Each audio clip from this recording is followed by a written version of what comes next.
Le journal des sports à présent avec vous, Florent Rodeau. Bonsoir. Bonsoir, Aude. Nous parlons basket. La France disputait son dernier match de poule à l'Euro. Et c'est cette fois-ci Israël qui a subi la loi des hommes de Vincent Collet.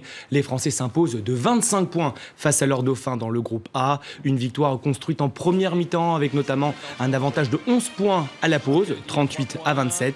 Score final 86-61 pour des Français désormais ultra favorites de l'Euro, qui se déroule d'ailleurs en France. Vous voyez l'action de Charles Cahudi. Côté marqueur, Gobert finit avec 15 points, l'Auvergne à 14 et Fournier à 12. Samedi, les Bleus seront opposés à la Turquie en huitième de finale, Aude. Du tennis avec l'US Open. On savourait les dernières images. Avec l'US Open, et Richard Gasquet n'a pas existé la nuit dernière face 1h27, à Roger Federer. Voilà, 1h27, moins de 90 minutes. C'est ce qu'il aura fallu aux Suisses pour corriger Richard Gasquet. Tout simplement, le mot n'est pas trop faible. Le dernier tricolore en lice dans le tournoi new-yorkais a été tout simplement balayé par le numéro 2 mondial. La défaite est cinglante, 6-3, 6-3, 6-1.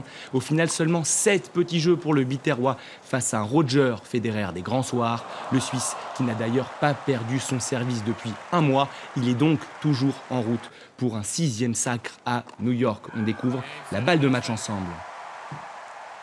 Dans le tableau féminin, sachez que les deux demi-finales débuteront à partir d'1h du matin, heure française. Dans moins de 2 heures maintenant, Aude, vous découvrez le programme de la nuit. Serena Williams défie Roberta Vinci. L'américaine désormais a 2 petites victoires du Grand Chelem, ce qui évidemment l'a rapprochée de Steffi Graf, qu'il a réalisé pour la dernière fois en 1988. Dans la deuxième demi-finale, l'autre italienne encore en lice, Flavia Pennetta, affronte Simona Alep, la roumaine.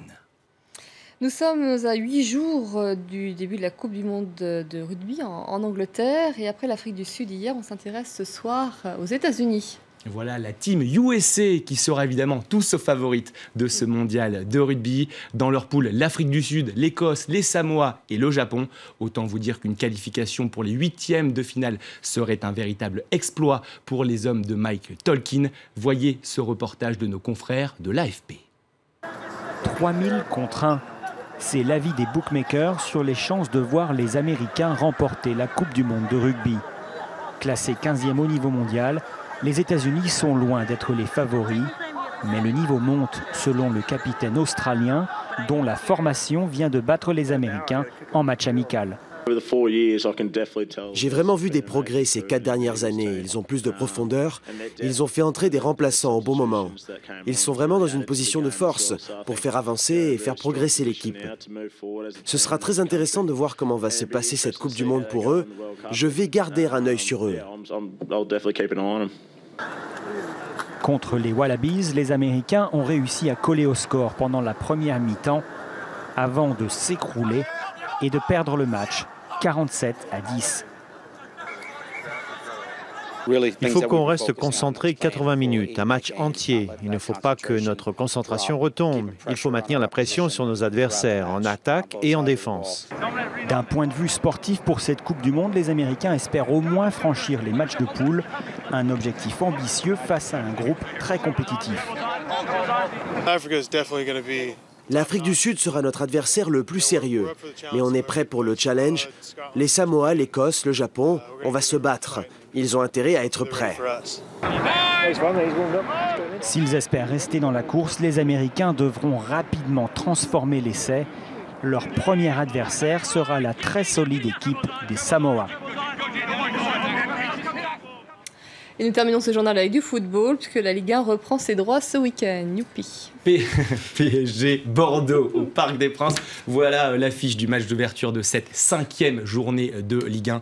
Le club de la capitale qui reste, vous le savez, sur une victoire étincelante à Monaco, eh bien il sera privé de Zlatan Ibrahimovic, le Suédois touché en sélection la semaine dernière. Javier Pastore sera également absent. Il soigne son mollet. En revanche, Laurent Blanc pourra compter sur un autre Argentin, Angel Di Maria, acheté ce mercato pour 63 millions d'euros. Alors avec 12 points en 4 rencontres et aucun but encaissé, certains observateurs pensent que le championnat est déjà terminé. Laurent Blanc, lui, a tenu à calmer les esprits. On va l'écouter.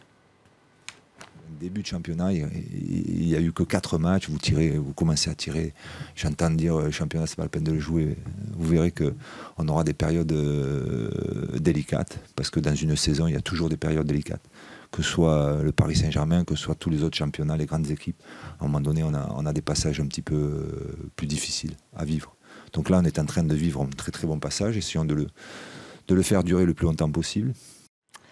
C'est tout pour ce journal des sports. Tout à fait. Merci beaucoup, Merci à vous, Florent. Vous serez devant la télé donc ce week-end.